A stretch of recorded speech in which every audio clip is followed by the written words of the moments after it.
Welcome to the deep dive. Today we're jumping into the Battle of Loum, specifically from Mobile Suit Gundam. The origin. This wasn't just some small fight, it was a really massive turning point in the One-Year War.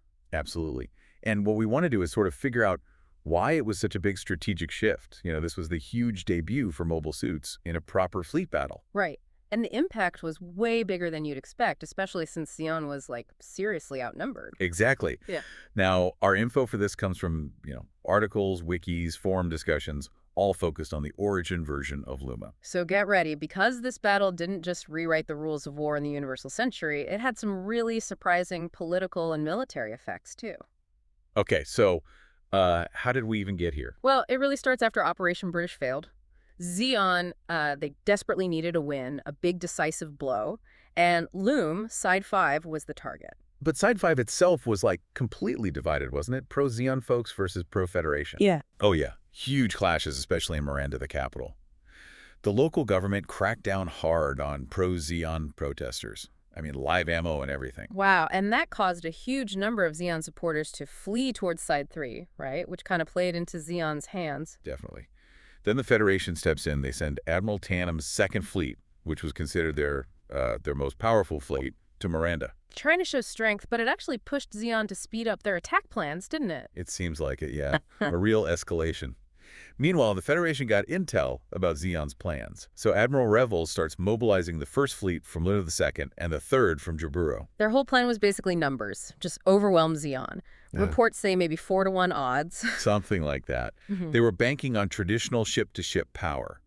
But Zeon, under Dazzle Zabi, they were cornered, so they came up with this really audacious plan. Okay, what was it? Engage Tannum's fleet head-on with their main force, but at the same time, have an elite mobile suit team hit Rebels' fleet from Abaoaqua. Think Char Aznable, the Black Tri-Stars. Relying on speed, surprise, and mobile suits. And, crucially, Minovsky particles. This was the absolute game changer. Right, because they messed up all the Federation's advanced tech, long-range sensors, communications, guided missiles, all that stuff. Exactly. It forced everything into close-range combat, like throwing up the old rulebook.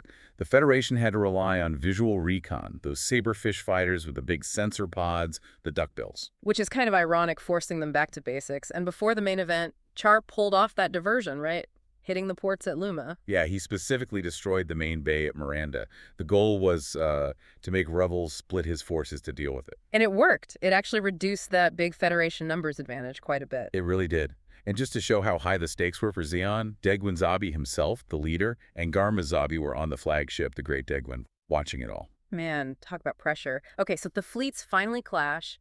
Dazzle versus Tianum first. Yep. Dazzle's fleet opens up with mega particle cannons, big energy beams.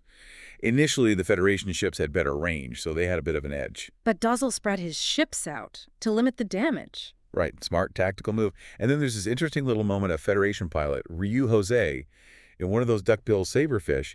He actually spots Dazzle making a move to flank Revel. Oh, wow. What did Dazzle do? Ignored him. Calculated risk. Just kept going towards Revel's main force. And then just charged straight in. An absolutely audacious charge. Dazzle's flagship, the Valkyrie, basically went nose-to-nose with Revel's command ship, the Ananke, firing point blank. Incredible. And then Char shows up. Yes. The Red Comet arrives, his red Zaku Semesic moving incredibly fast. He takes out the Federation carrier Forstall and 4 other warships almost instantly. That's where he gets the name and the big promotion rank, completely shattering their formation. Absolutely. And that chaos, that was the signal for the main mobile suit ambush. The Special Assault Regiment Black Tri-Stars included in their high mobility. Zaku's hits Revel's fleet from below. Totally unexpected. So it's a pincer. Dazzle's fleet hitting from the front, mobile suits from underneath. Perfect combined arms. The ships pin them down, the mobile suits tear them apart, and it just proved, undeniably, how dominant mobile suits were in those Minovsky particle conditions. Federation fighters couldn't do much, and the big ships were just targets. Sitting ducks, basically. Traditional tactics just went out the window. You had Char racking up 5 kills, and the Black Tri-Stars doing their famous jet stream attack right on the Ananke. Ortega gets the final blow, right? And then they actually capture Admiral Revel himself when he tries to escape. They grab his escape pod, yeah. Huge intelligence coup and a massive blow to Federation morale and command. Meanwhile, Tianum's fleet actually gets close to Side 3, Zeon's home base. The Great Deguin is pretty much the only thing there. He has a choice. Attack Side 3 or turn back and try to cover the retreat of Revel's shattered fleet. And he chose to cover the retreat. He did, which, makes you wonder, what if he had attacked Side 3 then? Could that have changed the war right there? A big strategic what if. Definitely. So, pulling back, the aftermath, Zeon wins, big time. Despite the numbers, Loum is the turning point. Mobile suits are king. Absolutely. Psychologically, Zeon is ecstatic. The Federation is crushed, demoralized, and losing Revel. That leaves a huge leadership gap they struggle to fill. Zeon uses that for all kinds of propaganda. And right after Zeon starts these cleanup operations inside 5, Garmazabi is involved, and it gets pretty brutal, doesn't it? Yeah, the sources mention significant brutality during that phase. Huh. But looking longer term, Lilin basically forces the Federation to the negotiating table. The Antarctic Treaty. Because they were weakened, they needed a pause. It's almost like admitting Zeon was, temporarily at least, superior militarily. Pretty much. But maybe the most ironic consequence. Loum scared the Federation so much, it forced them to get serious about mobile suits. Operation V, which leads directly to the Gundam and Amuro Ray. Exactly. Zeon's greatest victory contained the seeds of its ultimate defeat because it spurred the Federation to create the very weapon that would challenge them. Fascinating.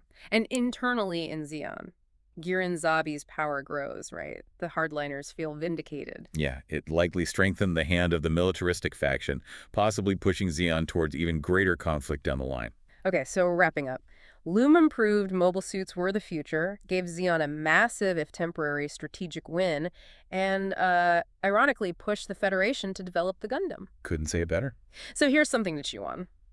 How often does a seemingly decisive win actually sow the seeds for losing later on?